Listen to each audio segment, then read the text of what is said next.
Let's look at some rules for trading a fast market. Stick around.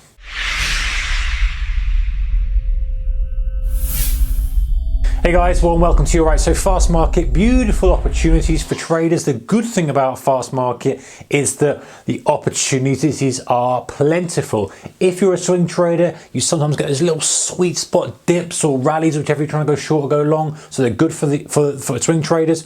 Day traders, of course, they're really good because they create multiple opportunities intraday. So not necessarily the swings, the distance of the swing, but it's like, okay, well, there's many more setup occurrences of my setups than there are during a slow market. And that's always a problem with the slow market, guys. You might not get a setup, or you might get one, and if you miss it, like that was my chance for the day, I have to come back tomorrow. Fast market, good, because you get setup after setup after setup. You get a rally to lows, you get a bear flag, you get a double bottom, you get a fake out, you get them all within maybe an hour or so. And so we get to pick and choose. And if we miss one, it doesn't matter, you can go and hit another one. But there's some golden rules really for trading a fast market. And actually, you've got to be careful because they can be your worst enemy. Because you see the volatility, you feel like you should be taking advantage of volatility, and you don't, and you get hit hard because you're trading. And because there's so many occurrences of setups, you're trading so many setups, and if you're losing, then the losses, cumulative losses, start to pick up pretty quickly. So let's have a look at some rules anyway. So the first thing that you kind of shouldn't be doing, is my opinion as well, as always, guys, you know, I'm just kind of sharing my thoughts with you. You may agree or disagree. And let me know in the comments section below. I know a lot of people do agree and a lot of people disagree, and that's trading, and that's natural, and that's good. And it helps, you know, it helps everyone else look and see different angles as well. So anyway, tight stops. I don't think tight stops work in a fast market because you've got a lot more noise for the move. Actually, literally the other day, it wasn't a fast market per se. It was quick, and it was really kind of big moves, but it was almost a fast market. But you know, it was moving down, the price was moving lower, and there was a target kind of position there, and I was sitting with this short trade. But one thing that, you know, always comes out is the noise levels are bigger than you normally expect. So you know, you might get kind of 20-30 point rallies, but it's just noise within a downtrend. You know, if it's moving down quite aggressively, but it's, you know, spiking back up, unless you're very accurate, you're going to get stops. You're trying to use a stop that's too tight. So keep the wider stops, so match it with that one, wider stops rather than tight stops, because tight stops will ping you out of noise and will frustrate you. Now, you've still got to be able to manage risk at some way, and we'll talk about that in a second. But wider stops, if you need to dial down the position size, we'll put it there, dial down position size, then do that. However, listen, fast markets are an opportunity to make money. You know, they're good opportunities. But, you know, number one rule, guys, is we want to protect capital first, because without that, we can't do any trading. Protect your capital, and then when the opportunity's there, we press the throttle down to try and maximize what we can out of the day, or out of a couple of days, or whatever it may be. So tight stops, avoid tight stops, because you're just literally putting your stop in the noise. The other thing is all in big size.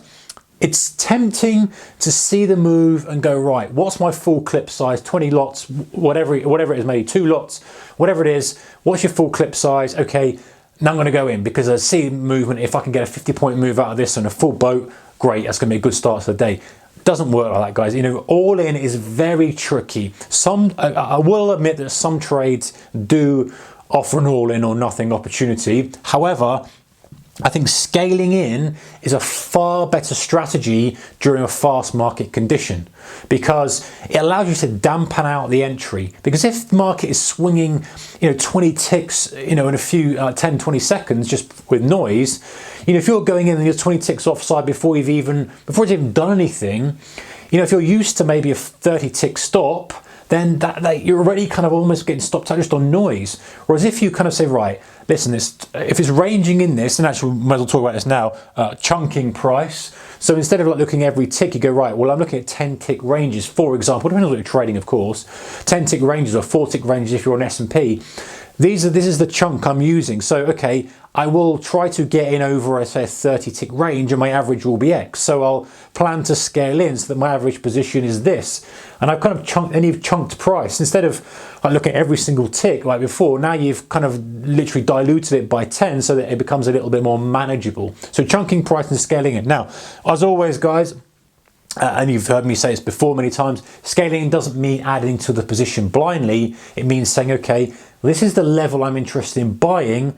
I'm going to add some here, I'll add some here, I'll add some here. I'll spread out and I won't try to be very accurate with my entry, because very often the noise, there's so much noise there, it's not that easy to do. Now, of course, the downside, of course, is that you get pinged on, you get filled with a third of the position, it swings off. Fine, you've got to accept that. But the upside is, you know, if you get hit with full size and it's just a little bit of noise, I mean, just thinking the other day, this position, you're just snapping back aggressively, and without the cushion there, you have to cut it based on your trading strategy. So, you know, if you're scaling into that, very sound, very solid sort of setup, but the noise was like so aggressively swinging, these big 1 minute candles just aggressively spiking up in 30, 40 ticks, bang, and then down again. You know, if you're all in on that, you generally will have no choice but to kind of vomit it out of the position unless you've got a wider stop, which is why you got a wider stop. But you can't have a wider stop with all in, because then your risk parameters are completely out and you've got so much more risk on this one day compared to the rest of the day. So dialing down the position, scaling in and say, okay, I'll take my normal position, but I'll scale in, and then you can stomach that. Because you're like, well, okay, 10 ticks, okay, now I'm in my full position, my average is here, I'm offside by a bit, but I'm winning the noise. So careful of the all-in big size. Smaller size is better, I think. Scaling in, wider stop. So scaling in with a wide stop, giving it a little bit of allowance. And actually, your chunking price, talks about chunking price. So like take 10 ticks intervals or 4 tick intervals, or how many pips if you're trading currencies. Extra care, we'll get to that in a second actually. We'll get to these in a second. But what I wanted to talk about is chasing. So chasing, same kind of thing. Because the snapback can be so violent, if you're looking for a broader move, you start chasing stuff at lows, you are really opening yourself up to be kind of taking a hell of a lot of heat, because the snapbacks can be vicious. You know, you might not get the move back that you want, but really at least kind of staggering your entry. If you're trying to get a short entry, the market's going lower, the temptation is to, well, it's moving quickly. If I jump on the short side, it might just vomit through the floor and I'm going to get a quick, 40 ticks out of it. Yes, that's seductive and that seduces you into chasing it. But in reality, waiting for some kind of retracement to at least initiate the short puts the odds far more in your favor than it does trying to chase stuff. I know there are certain setups where, fine, you can chase it because that's the kind of nature of the setup. But generally speaking, just waiting for that little tiny move back in your favor before hitting it just is so much better in a fast market. The other things I'll talk about is the extra care of emotions and tilt trading. So advantage of fast market is the frequency of occurrence of setups and opportunities. Great, that's great for traders, but you've got to be careful because it can heighten emotion. If you have a few setups and you get stopped out quickly, because it's a fast market, right? You get stopped out quickly, you see another setup maybe 5 minutes later, you take it again, stopped out again. All of a sudden, you're magnifying those emotions that you normally feel. You've added sort of fuel to the fire's burning. Before, you might get stopped out and it take a while to get stopped out, and then you wait for another setup. And you might be in the morning session, you get stopped out twice or 2 trades in a morning session. Fine, no big deal. You wait for the afternoon session, maybe you make it back, maybe you have a losing day, no big deal. Whereas a fast market, it's like bang, bang, bang, bang. You're really exaggerating the kind of emotional swings, and so it works both ways. You might make 2 killer trades and like your P&L's just great, and all of a sudden you feel like, hey, this is like a money machine, I just can't lose it.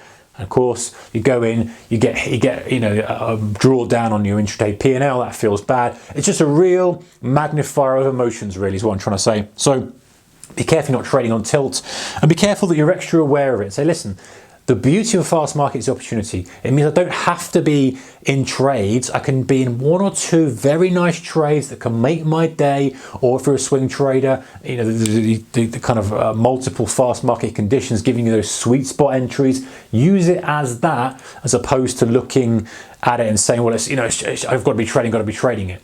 The final thing I want to say, which I didn't mention on here, guys, very quickly, is the opportunity to capitalize on a fast market is there. So once you've done all this, and this is kind of the protection side of it, if you like, the time when you really start to press the throttle, and one of the things is, as the trade is going in your favor and you have your position, that's when, if it's in your risk management kind of tolerance and plan, that's when you start to press the trade.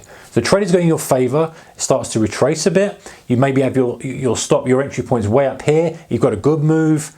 now's the time to press it. So you get a pullback, maybe it's time to double up on the position as it goes to the new low, double up on the position, and being extra aggressive, but being prepared to lose the lot, if that makes sense. So maybe you've got some unrealized P&L in the position, comes back, you're still in the right setup, you've still got that target low, everything's in your favor, press it again, goes even lower, now you're in double size, great, and it kind of working those retracements and adding pyramiding into the position as it goes in your favor. It's hard to do, and it's something that, you know, obviously you need to be careful of because you're increasing the risk significantly. Some news comes out and rips your face clean off on 4 times your normal size, goodbye. But we're traders. We're here to make as much money as we can when the opportunity is there. So it's something to consider and plan for if it fits in with your risk tolerance. As always, guys, there's not a personal recommendation for you, but it's a big boy and girls game. We know the score. We know that we can lose money. We know we can make good money as well. So that's something that I feel is a great opportunity with fast markets, is being able to press,